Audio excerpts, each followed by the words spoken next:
Bonjour, je vous présente cet ouvrage. Ernest Cassirer, La philosophie des formes symboliques, tome 1, le langage.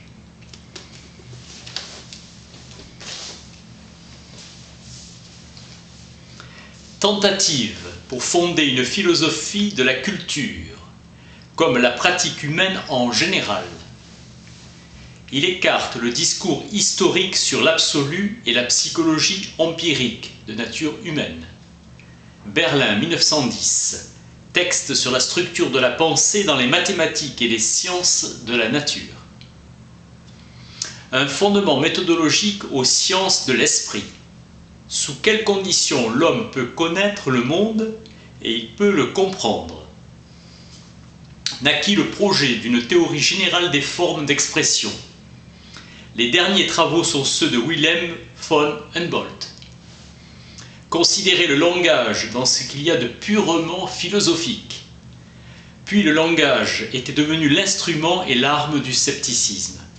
Le langage en vint à signifier mise en cause et dissolution de sa valeur spirituelle.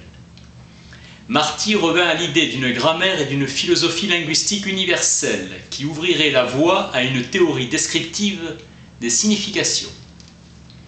Au lieu de concevoir le langage comme une forme spirituelle indépendante, n'obéissant à nulle autre loi qu'aux sciences propres, l'idéalisme philosophique a toujours essayé de le ramener à la fonction générale de l'expression esthétique, comme chez Benedetto Croce, le langage se subordonnant à l'expression esthétique.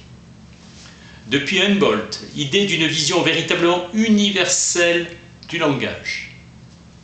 Avant-propos écrit en 1923 à Hambourg. Le concept de l'être marque le commencement de la spéculation philosophique. La conscience s'éveille à l'unité de l'être. La doctrine platonicienne des idées fait pour la première fois ressortir la présupposition spirituelle essentielle. L'idée était un principe immanent chez les Éléates, Démocrite ou les disciples de Pythagore. Platon fut le premier à prendre conscience de ce principe comme tel et de sa signification. Avant d'être sous la forme d'un étant singulier, était un point de départ bien assuré. Avec Platon, on le reconnaît comme un problème. Question de son concept et de la signification de ce concept. Les constructions antérieures se ravalent au rang de pure fable, de mythe de l'être. Son sens intellectuel, sa raison d'être. L'être un abandonne progressivement le terrain de la connaissance. Le postulat d'une unité purement fonctionnelle remplace désormais celui d'une unité dans le substrat et dans l'origine, sur lequel les anciens faisaient reposer leur concept d'être. Processus d'objectivation, c'est-à-dire des moyens d'élever l'individuel à une validité universelle, chemin du concept de la logique. Kant entreprend de développer dans l'ensemble des trois critiques le véritable système de la raison pure. Il existe une critique sceptique du langage qui remonte aux sophistes grecs et une critique sceptique des mythes ou de la connaissance. La science se constitue dans une forme de réflexion, utilisant le langage comme matière première. À partir de Xénophane, la pensée religieuse s'insurge contre toutes les conceptions mythico-poétiques de la divinité qu'elle dénonce ou rejette comme anthropomorphisme. Ces systèmes ne sont pour la plupart que l'hypostase d'un principe logique, esthétique ou religieux. Heinrich Hertz formule l'exigence au concept de symbole. À l'aurore de la physique moderne, chez Galilée, on trouve la comparaison suivant laquelle le livre de la nature est rédigé en langage mathématique et n'est lisible que comme un code mathématique chiffré. Toute loi de la nature prend pour notre pensée la forme d'une formule universelle, enchaînement de symboles universels et spécifiques. Sans ces symboles, aucune relation particulière de la physique, aucune loi particulière de la nature ne serait exprimable. L'universel ne se laisse intuitionner que dans le particulier et que le particulier ne se laisse jamais penser que dans la perspective de l'universel. Le véhicule du développement qui est immanent se trouve dans la constitution d'un monde libre qui leur est propre. Procès de formation du langage dans le chaos des impressions immédiates. Le langage devient un des moyens fondamentaux de l'esprit, grâce auquel s'accomplit le progrès qui nous fait passer du monde des simples sensations à celui de l'intuition et de la représentation. Le monde du mythe a ses propres lois fondamentales de formation. C'est bien une activité de l'esprit qui se manifeste dans la création des différents systèmes de symboles sensibles. Dans le développement immanent de l'esprit, l'acquisition du signe constitue un premier pas. Le signe pour la conscience, le premier stade d'objectivité. Les concepts de vérité et de réalité de la science sont différents de ceux de la religion et de l'art. Rapport entre l'intérieur et l'extérieur, entre l'être du moi et celui du monde. Comment ces formes différentes de conception du monde et du moi peuvent être unifiées si elles se complètent pour former une totalité et un système unique des activités de l'esprit? Humboldt a été le premier à formuler cette méthode d'examen et à l'appliquer à la philosophie du langage. Pour lui, le signe phonétique qui représente la matière de tout processus de formation du langage est le pont entre le subjectif et l'objectif, le son perçu. Chaque signe projette librement l'esprit saisissant l'objet et la légalité propre de son activité imaginaire. Le phonème signifiant rien d'autre que le son traduisant une excitation ou un affect. Platon pose le problème de la communauté systématique des idées pures et des concepts de forme. Pour Newton, le temps est au début de la mécanique, la base stable de tout événement et la mesure en elle-même, uniforme de tout changement. Rien n'est plus assuré que ce qui est donné de façon véritablement immédiate à la conscience. Tout ce qui se rapporte à un seul instant, à en maintenir déterminé qui le contient. Le passé n'est plus donné à la conscience, l'avenir n'y est pas encore. Ni l'un ni l'autre ne semble appartenir à sa réalité effective et concrète, à son actualité propre. Ils se dissolvent dans de pures abstractions de la pensée, là où le maintenant est pris comme un absolu, n'est plus en vérité l'élément du temps, mais sa négation même, arrêtant le mouvement du temps et l'anéantit.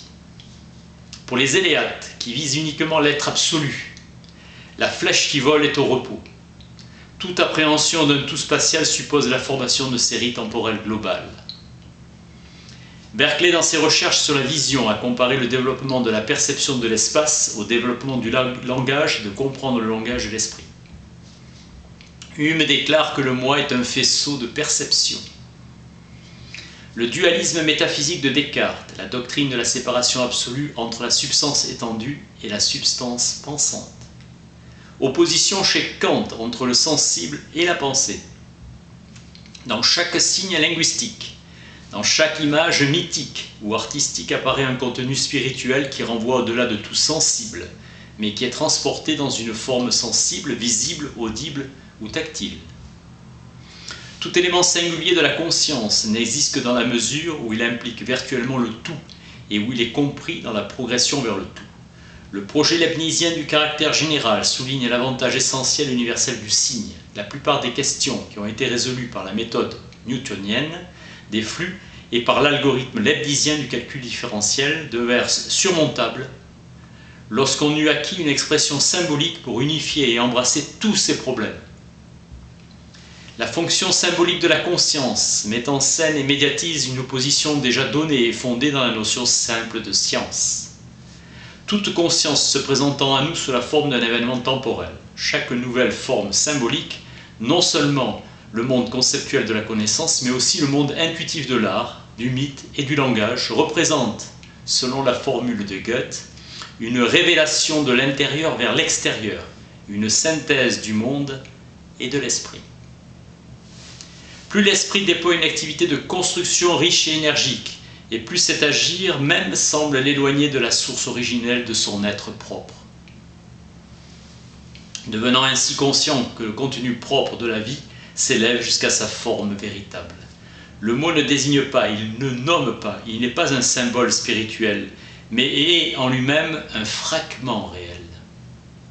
La conception mythique du langage, qui partout précède la conception philosophique, se caractérise entièrement par cette absence de différenciation entre le mot et l'objet. Pour elle, l'essence de chaque chose est enfermée dans son nom. Des effets magiques se rattachent immédiatement au mot et à sa possession. Le concept de logo est une vision mythique de la dignité et de la toute-puissance de la parole céleste. le logos chez Héraclite, celui qui gouverne tout.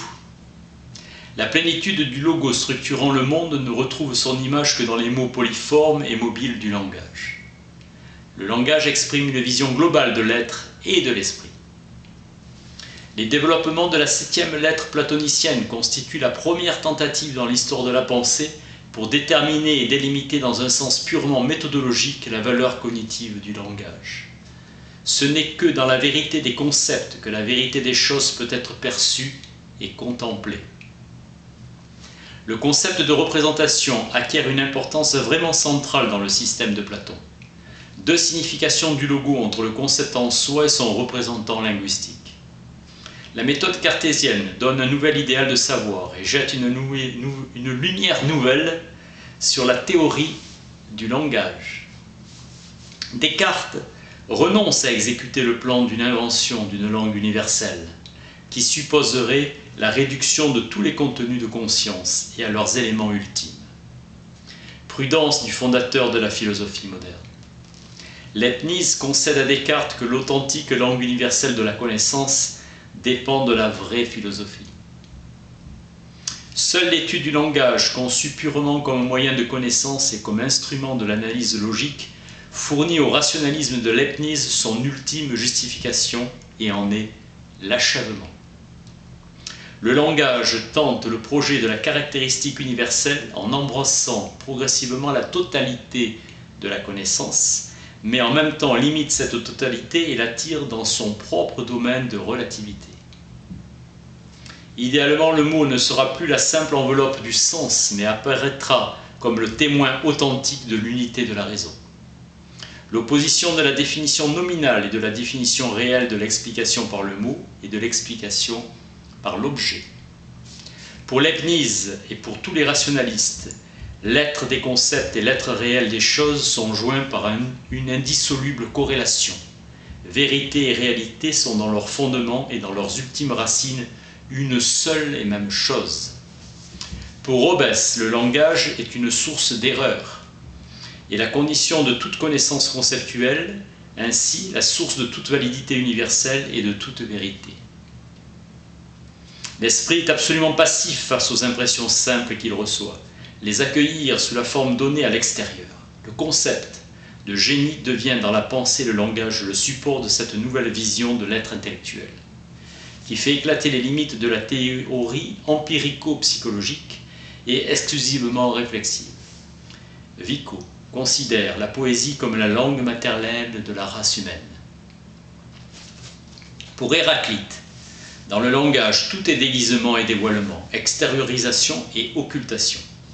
L'unité de la conscience, selon Leibniz, n'est possible que par celle de l'activité spirituelle, par l'unité de liaison qui permet à l'esprit de se saisir lui-même comme une monade permanente.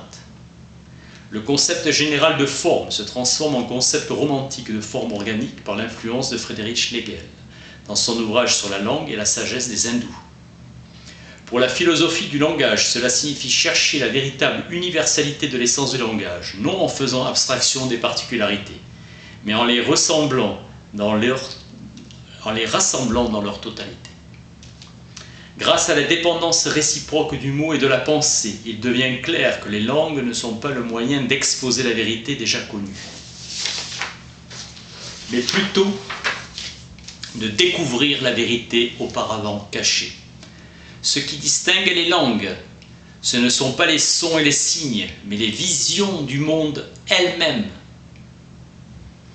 Le schéma dialectique hegelien domine tout autant la détermination de l'essence du langage. L'histoire et la formation du langage ne sont pas des possibilités concomitantes de l'esprit humain. Elles s'excluent l'une l'autre.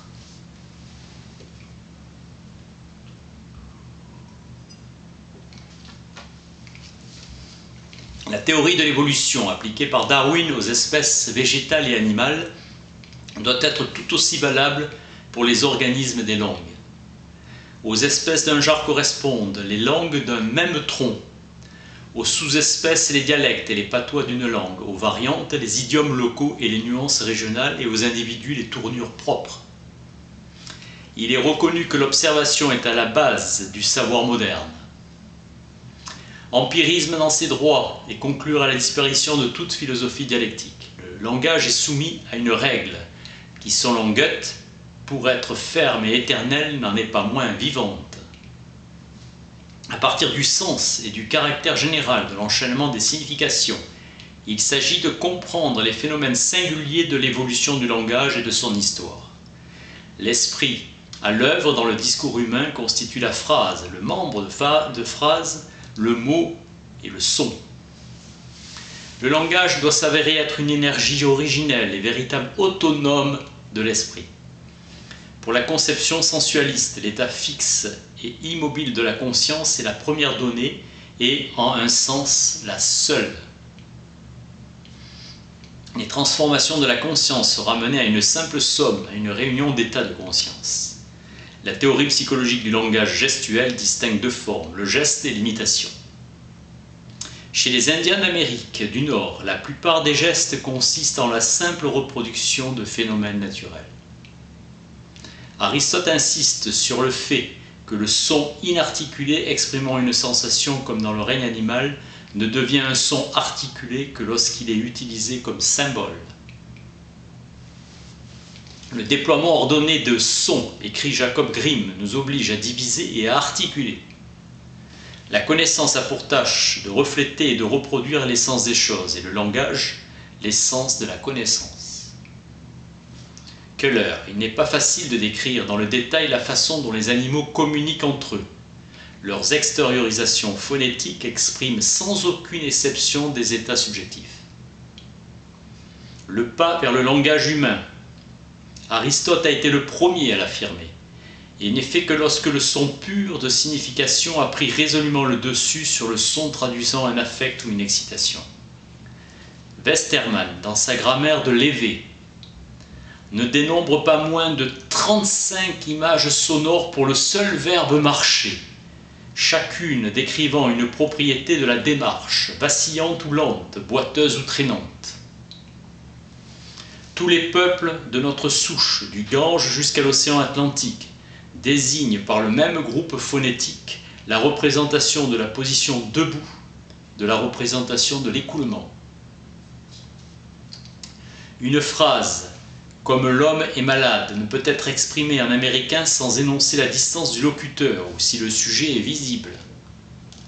L'aspect final ou intentionnel du verbe est formé par l'adjonction d'une particule qui sert à la désignation du lieu. Une donnée observée est que l'expression des relations spatiales est très étroitement liée à certains termes concrets. Les langues des Noirs mandingues expriment selon Stenthal d'une façon très matérielle les notions utilisant pour derrière le dos et pour devant les yeux, sur la nuque et dans par ventre. Les langues du Soudan utilisent pour exprimer les rapports sociaux des substantifs d'espace avec un verbe suggérant la permanence. Ce verbe locatif est toujours employé pour exprimer une activité qui a lieu à un endroit déterminé. Le développement de la langue enfantine montre que la formation des adverbes de temps a lieu plus tard que celle de lieu. En Shambhala, le même mot est utilisé pour envoyer en arrière dans la nuit des temps comme en avant dans l'avenir le plus lointain. Carl von den Steinen remarque à propos de la langue des Indiens Baikari qu'elle ne possède pas vraiment de temps au sens que nous donnons à ce mot. Proclus glorifie Pythagore d'avoir fait le premier de la géométrie une science libre. Et en cherchant les principes de façon déductive et en exposant ses théorèmes sans matière et de manière purement intellectuelle. Russell tente de rapporter tous les moments fondamentaux sur lesquels repose le nombre à des constantes purement logiques. Frege voit dans le nombre une propriété qui appartient à un contenu, qui n'est pas sensible. On utilise dans les langues des îles Fidji un mot spécial pour désigner des groupes de 2, de 10, de 100, de 1000 noix de coco. Pareil pour les pirogues, les poissons. Intuition du rapport entre l'unité et la pluralité dans de nombreuses langues altaïques. La vaste étude de Böcker sur le travail et le rythme a montré que les champs de travail sont répandus partout dans le monde. Travail physique qui demande une coordination des mouvements. Dans les langues polynésiennes, c'est le pronom qui a une rigoureuse distinction numérique. Le tibétain utilise 2 marques différentes de pluriel. Rôle particulier au nombre 3 dans la langue de tous les peuples. Le latin persona signifie originairement le visage ou le masque de l'acteur. L'allemand a longtemps désigné l'aspect extérieur, la figure et la stature de l'individu. En copte, on se sert pour rendre l'expression moi-même du nom corps, auquel on a joint des suffixes possessifs. En indonésien, l'objet réfléchi désigne autant personne et esprit que corps. En sanskrit védique, le moi et le je, tantôt âme ou corps. Partout, l'intuition du moi-même, de l'âme, reste prisonnière du corps. D'après Dillman, l'Éthiopien connaît à côté de la racine de base une racine d'élévation, une racine intensive. Phénomène linguistique, reflet de l'élévation en puissance, il modifie notre intuition de l'activité personnelle. Steinen insiste sur le pronom en langue baïkari. Un seul mot, ura, signifie moi, mien, ceci est à moi et ceci m'appartient. Pour l'intuition du langage, la réalité objective ne forme pas une seule masse homogène qui se pose comme un tout. La langue aléoute dispose de 9 expressions différentes pour le pronom possessif. Pareil pour les Esquimaux, selon Talbitzer. L'histoire du langage montre que plus nous remontons loin dans le développement du langage et plus on ne distingue ni la forme ni le contenu. Nuance subtile et minutieuse en japonais d'une expression parlante et inépuisable, rendu complet et clair par une seule expression. Il neige devient la chute de la neige. Le non-être est lui-même appréhendé. La négation d'une activité est exprimée par la constatation positive de son non-être. Ne pas venir devient un non-être présent du venir. Seul le contenu de l'événement tombe dans la pleine lumière du langage, non le moi qui y participe de façon active. Une pensée absolument pure qui ne parlerait pas, ne connaîtrait pas l'opposition du vrai et du faux, qui n'est produite que dans et par la parole. La recherche de la genèse des significations et des classes apparaît comme l'unique moyen de rendre intelligible le sens immanent du concept et sa fonction dans l'élaboration de la connaissance. Le langage doit fournir l'explication ultime et à un certain sens unique de la fonction conceptuelle. La tâche primordiale de la construction des concepts n'est pas de donner à la représentation une plus grande extension, une plus grande universalité, comme suppose la logique, mais de l'élever à une compréhension, une détermination croissante. L'extension qu'on attend d'un concept n'est pas une fin en soi. Elle n'est que le véhicule qui permet d'accéder au but véritable du concept, qui est la compréhension. La formation du langage passe du simple son au cri et à l'appel. La conscience n'est plus sous le signe de la simple reproduction, mais sous le signe de l'anticipation, ne s'attardant plus dans le présent du donné, mais empiétant sur la représentation d'un avenir, le cri devenu appel. Les mots du langage ne reproduisent pas les essences déterminées de la nature et du monde des représentations, mais servent plutôt à indiquer les grandes directions de l'acte même de déterminer. Seul ce qui semble significatif reçoit du langage la marque de la signification. En égyptien ancien, le mot code désigne faire des pots, être potier, former, créer, construire, travailler, tracer un plan, naviguer, voyager, dormir, selon Brecht. Les aborigènes de Tasmanie ne disposaient d'aucun terme pour désigner le concept arbre, mais possédaient en revanche un nom particulier pour chaque variété d'acacia et d'hévéa, selon Seitz. Ce sont toujours les objets les plus proches dans l'espace que l'homme perçoit le plus distinctement. De même, les yeux de l'âme, dont le langage est le miroir. Les langues des peuples primitifs désignent avec les verbes de mouvement comme aller, venir, marcher et courir, révélant de la plus grande variété de spécifications. Le langage fait un pas vers l'universalité en associant les termes entre eux. L'expression socratique du concept, le ti-esti, est une induction par laquelle il nous conduit jusqu'au concept de l'unité provisoire de la forme nominale, pour en extraire la figure déterminée et définitive des concepts logiques. Un élan vers l'unité objective de l'idée. Les langues des peuples primitifs sont entièrement dominées par les motivations sensibles. Le haïda divise le sensible du spatial et distingue les objets longs, minces, ronds, plats, anguleux et filiformes, selon Swanton. Grimm montre que le masculin désigne ce qui est premier, plus grand, plus solide ou plus farouche, rapide, actif, mobile et productif. Le féminin, ce qui est second, inférieur, plus mou, plus tranquille, passif, réceptif et neutre, matériel, générique, collectif, peu développé. Humboldt voit l'origine de la répartition linguistique, la faculté d'imaginer inhérente au langage. Le langage est lié et mêlé au monde du sensible et de l'imaginaire. Humboldt, le langage n'est pas un processus qui commence par désigner des objets pour ensuite les ordonner ensemble. La réalité, c'est que le discours n'est pas l'accumulation de mots qui lui préexistent, ce sont les mots qui procèdent du tout du discours. Concept de synthèse comme origine de toute pensée et de toute parole. La langue est un organisme dont le tout précède les parties. Définition aristotélicienne.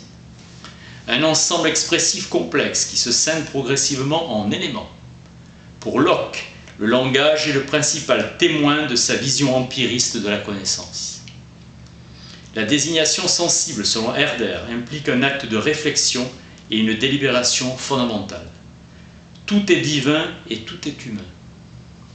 L'opposition entre sensible et intellectuel ne rend pas compte de la valeur spécifique du langage, qui dans toutes ses manifestations et à chacune des étapes de son progrès, s'avère être une forme d'expression à la fois sensible et intellectuelle.